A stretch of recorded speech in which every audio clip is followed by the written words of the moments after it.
नमस्कार, मैं हूं आपके साथ कविता राणा।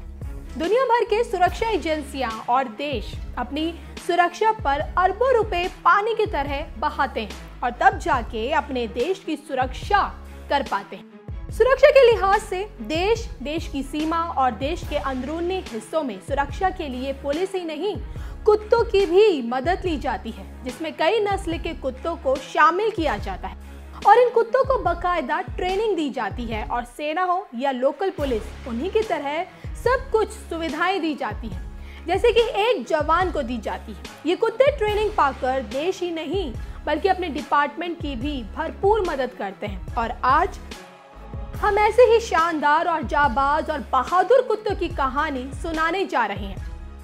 इससे पहले भी आप इस तरह के शानदार जानवरों की कहानी आप सुन चुके होंगे, लेकिन यकीन मानिए दिल्ली पुलिस के शानदार बाबू और बेबे की कहानी आपने नहीं सुनी होगी। तो चलिए सबसे पहले बाबू और बेबे की कुछ खूबियां बताते हुए आगे बढ़ते हैं। बाबू को अगर शाबाशी की थपकी और हड्डियों के अलावा कुछ पसंद है तो वो है कुछ सूंघने का मौका। वो टॉप का ट्रैकर है और all India police sports competition में वो 2 साल से अन्य प्रतिभागियों को धूल चटा रहा है और दिल्ली पुलिस का ये बाबू और बेबे स्निफिंग में माहिर है।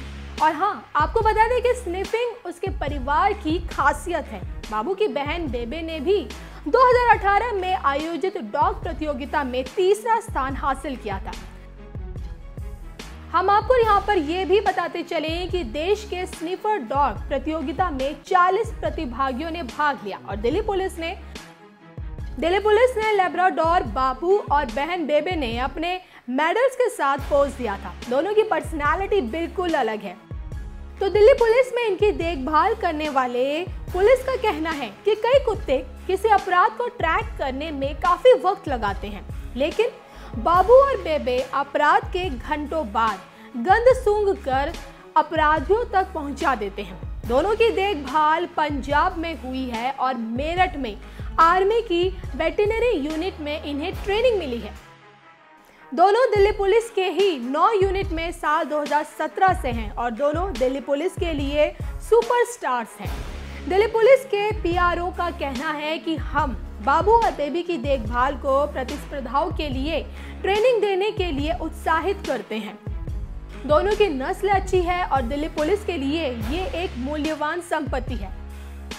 और हाँ, अगर आप इनकी ट्रेनिंग देखना चाहते हैं तो आपको मॉडल टाउन कंपाउंड में आना होगा, जहां इन्हें अलग अलग हालातों में काम करना सिखाया जाता है। और हाँ, तब इनके साथ इनका हैंडलर साथ नहीं होता है, तब भी बाबू कोने कोने में चीजों को सूंघता रहता है।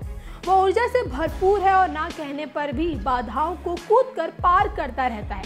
ये उसकी उन खासियतों में से एक है जो जजों को पसंद आती है। बाबू बहुत चंचल है और उछल कूद करता रहता है, लेकिन उसे पता है कि कब शांत रहना है। तो बाबू की देखरेख करने वाले हैंडलर का कहना है कि लैब्राडोर कुत्ते काम खत्म करने के बाद अपनी एक्साइटमेंट को खत्म करने में माहिर होते हैं, जबकि अन्य प्रजातियों में ये गुण नहीं होते। अब ये बात साबित हो चुकी है कि सेना के लिए डॉग्स काफी महत्वपूर्ण है और सेना के साथ ही साथ लोकल पुलिस के लिए भी ये महत्वपूर्ण माने जाते हैं, क्योंकि अपराध में इनकी भूमिका अहम होती है और अपराधी तक पहुंचने में पुलिस की काफी मदद करते हैं। और इसी का कारण है कि सभी लोकल पुलिस भी अब बेहतरीन ट्रेनिंग के साथ अपने पास बेहतरीन कुत्ते रखने लगे हैं और इसी का नतीजा है कि जानवर भी इंसान के साथ कदम से कदम मिलाते चल रहा है और इंसानों की मदद कर रहा है। देश और दुनिया की तमाम खबरों के लिए आप बने रहिए हमारे साथ।